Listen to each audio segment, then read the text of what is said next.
Unbelievable. So you were told directly by the head of the Russian Academy of Sciences that this went on. That is a huge news story in and of itself, showing how they do this by hook and by crook. Now, shifting gears, we know these people love to play the part of savior of the earth. They're also control freaks.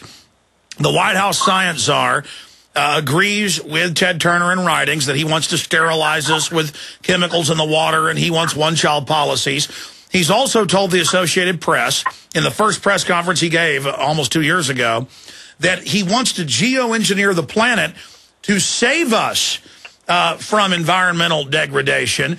And we know Bill Gates, who's pushing this, has bought the patents for it.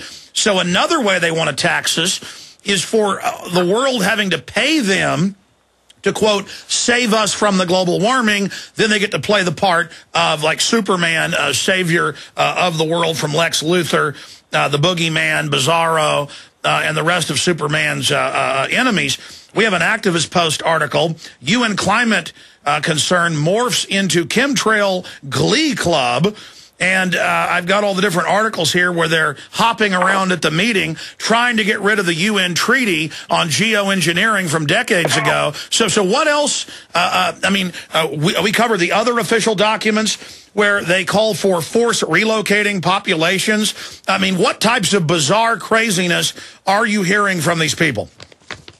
Well, of course, they are talking of forced relocations because of the imagined sea level rise, which also, incidentally, isn't happening. Sea level is rising at around 8 inches to 1 foot per century, as it has done, as best we can work it out, for the last century and a half. Before that, the records aren't too good.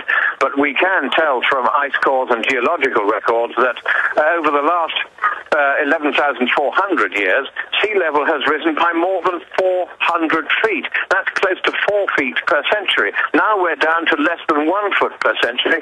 Ooh, I'm not very terrified, are you? So yes, they then propose all these monstrous geoengineering programs, putting giant umbrellas made of aluminum up between us and the sun in outer space, and every time a meteorite comes along, it punches a hole and tears the thing apart.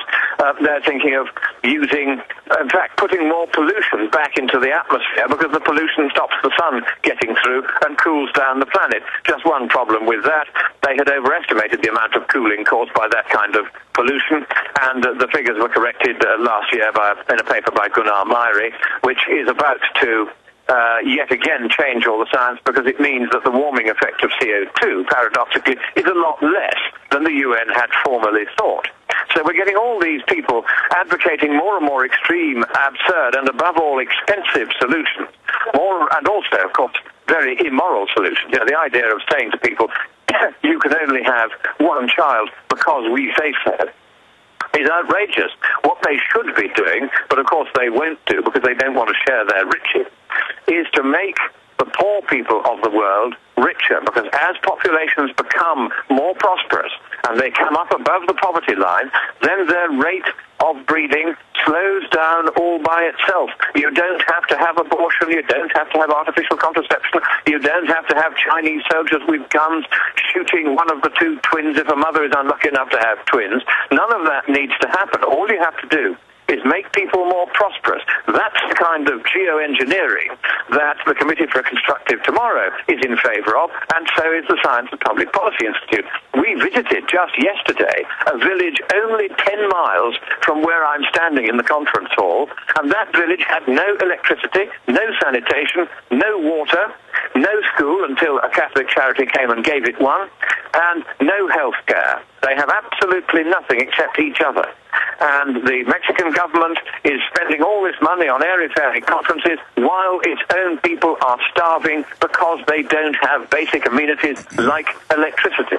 That's the kind of geoengineering I want to see. Electricity for everyone. Clean water and safe sewage disposal for everyone. Well, Lord Monckton, for everyone. Healthcare for everyone. That's the kind of geoengineering I want to see, but you won't hear much of that among the lunatics at this conference here in Cancun. And I hope you're getting the flavour, Alex, that I'm becoming very angry at this unwillingness of the world's governing class to listen to the needs of ordinary people around the world. It's bad enough that they spit in the face of democracy and try and take it away. It's bad enough that our freedom and our money are being taken away, but that they also kick the poor in the teeth while pretending to help them. That seems to me to be something for which they ought to lie for a very long time somewhere uncomfortable after this life is not in it. Well, that was my next point. I mean, Ted Turner, all of them just write books, give speeches dripping with venom, hating the third world. But even the Royal Commission in '49 in England found if the third world was industrialized, they would get a negative population growth, just like has happened in Japan, Italy, England, the United States. Not only does it stabilize, for every 2 adults, man and woman, they start having 1.3, 1.4 children, that the West is actually dying. And the UN admits the third world's going to stabilize 2020 at about 8,200,000,000. So they know by deindustrializing the first world, by freezing industrialization in the developing world, that it's a death sentence and it will hurt the environment. They don't care. They want to control everything. They are villains. Your comment. Well, I'm afraid you're understating it, Alex. I don't often say this to you, but really, I am so angry with these people because of their utter lack of concern, lack of thought, and lack of the use of reason. What is it that differentiates us from all the other creatures in the visible creation? It is that we have the ability to use reason. And the entire governing class of the world, certainly that part of it which is assembled in large numbers here in Cancun, they are all as though they are in a lunatic asylum, as though they are simply totally unable to use their minds at all. And of course, this is because they know, increasingly they know, that this whole climate rubbish is nonsense. But what they're doing is they are exploiting it, they are profiting by it, they're making billions out of it, and they're making billions at our expense, and, worst of all, at the expense of the third world. They have no concept. Stay there. Final segment. We're going to talk about how we stop these monsters. Yeah, there's a woman in the night starving to death, and it's well documented that these carbon cuts of energy will kill over 1 billion people in the next decade. We're going back to Lord Christopher Monckton to talk about how we stop these people, and hopefully in the next few weeks or after Christmas we can get him on to talk about briefly the aftermath of this criminal consortium meeting down in Cancun. They're routed, but they're dangerous, and they're still taking over our societies at the local level. Before we go back to Lord Monckton, silver's way up, gold's way up. Midas Resources bought the silver and gold when it was lower. They're selling it to you when it's higher at the old low price.